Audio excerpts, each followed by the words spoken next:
พรไม่ก็ได้เฮ้ยเจ๊งานมันแรงดีละเอาทุ่งรักดีทุ่งว่าก่อนเจ้าก่อนเจ้าเดินก่อนเดินก่อนเจ้าก็ด้วยกันรักด้วยทั้งเมียและคนว่ายังในใจก็ได้ในใจอะไรเราแง่แล้วนะพอได้มูได้ยินนำ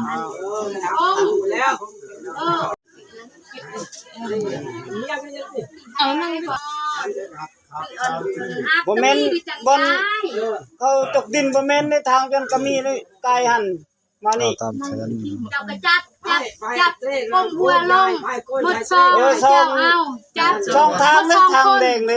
อยู่ค่อยก็มีผ่านกระสอนบิ๊กค่อยเห็นบ่หันใหญ่อธิษฐานเลยมีโกดีโกดาเลย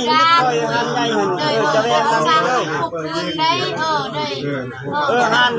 แต่นี่ให้ได้ลูกได้เก่าแล้วเว้ยคือว่าคือเมืองแล้วลูกเต็มชานลาดเต็มเพื่อนคือเขาว่าเด้ให้คำให้คุณผู้เมียผู้นี้ให้สร้างลูกผู้คืนให้อยู่ดีมีแห้งอยู่เย็นเป็นสุขนั่นเจ้าก็เว้านั่นน่ะในใจแล้วอีกแต่ก็ย้ายมีตาตาเลยเจ้าใหญ่เขาไม่ใจไม่ใจปลายาทางเรียนใหญ่ปลาเอายังไหมขนาดเอายังไงใส่ลงไปเจอไปกับจะตายเลยยืนมายืนแล้วยุ่งก็คือบ้านยุ่งอันลูกน้องเดือบมันเดือบก็ยกตัวเดินไม่สับสนเพื่อนตอนบอลตรงที่นี่ตัวที่ขอร้านใต้กระหม่อมในโรงเรียนก่อนในน้ำต้นยกที่หกบนน้ำยังคงยังที่นี่ตัวนี้สักทีปีนี้กำหนดไม่ให้มือวันนี้ขอให้คุ้มครองมาปราถนาทุกคนทุกคนเด็กก็ขาดเจ้าโอ้เกียรติเมียนเจ้าช่างได้แต่งว่าทวนอยู่ต้นนองใส่ลายมีทั้งไฟทุกแขนแดนใส่กล้วยปัดหน่อยช่วยสั่งร้านอาหารหลายเรือมากับปลาปลาทองทุกสิ่งทุกอัน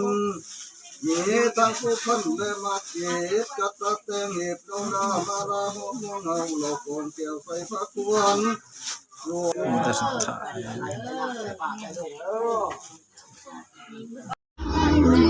คืออยู่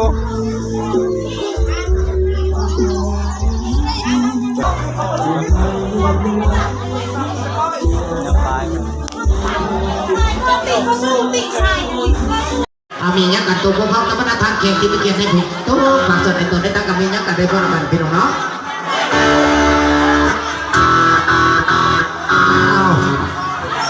มีเป็นคนจบล่อๆกันดีมาทั้งมือกองไฟแกมนะมือกองไปเด้อก็ทานกลับบ้านพอดี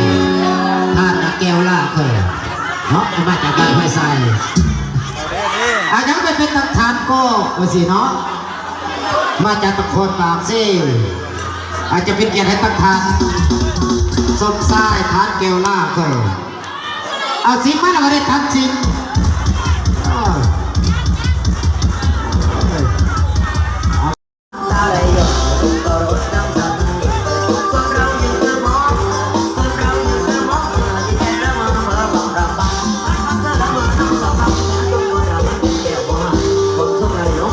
Hãy subscribe cho kênh Ghiền Mì Gõ để không bỏ lỡ